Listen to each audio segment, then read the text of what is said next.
What's up, squad? This is Brandon from the Batu Sun. Thank you so much for joining me today. I wanted to hop on and talk about the recent tweet that's going crazy in the spaces right now from President Donald Trump regarding Iran.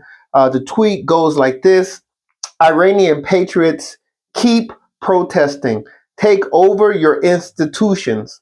Save the names of the killers and abusers. They will pay a big price. I have canceled all meetings with Iranian officials until the senseless killing of protesters stops. Help is on its way. MIGA, I'm assuming Make Iran Great Again, President Donald J. Trump.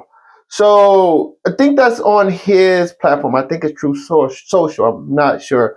But it's been shared in the Twitter space. That's how I came across it. And I thought it was real interesting. It certainly is positive and empowering news if you're an Iranian on the ground right now.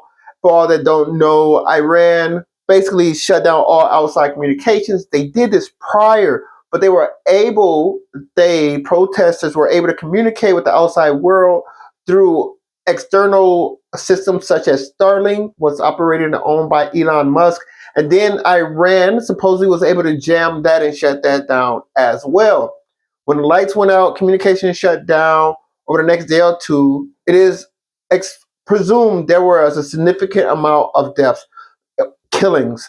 No one has the exact number yet, but all we know is the lights came back on, and Iranian regime have already announced there's going to be summary executions, I believe, starting as early as this week. So this is horrendous news for people just protesting for freedom within their country.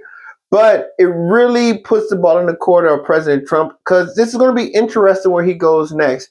I don't think President Trump is a big Eurasia guy. I don't think he likes being over in that part of the world.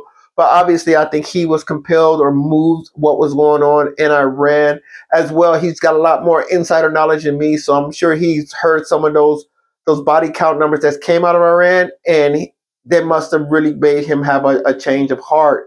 So we're going to see where this goes. I doubt it will be anything too significant, and the reason is because that's going to be insane. If President Trump was to do something like he did in Venezuela, see, in Venezuela, it's a couple of things going on. One, it's in the United States backyard. I think United States have a lot of intelligence on that, but President Trump really wanted to keep the same regime there. He had trust in that regime to be able to collaborate with the United States. What's going on in Iran? That protest is, from what I've seen, a lot related to monarchists or just the rule of government in itself. You can't go in, replace the head, and think the people's going to be happy. You're really saying, okay, these people want a revolution. They want to change the government in its entirety, and that's a totally different story. Another risk you have, even if the United States was to go in and just drop bombs and kill leaders like some people are calling for, that may open up a power vacuum. That may open up a power vacuum. And what that means is what's going to start to happen. You're going to have regional players, I'm guessing, I don't know, such as Saudi Arabia, the UAE, Turkey, start to fund fashions within Iran to try to gain some influence and compete with the revolutionaries. So that's also a risk that could possibly happen. Lastly, I think it's unfortunate that Trump has to go this far. I said before, I think it's really in the interest of Europe. I'm surprised, but Europe has proven itself beyond feckless on so many points. It's extremely ironic considering the role that Europe has played in history.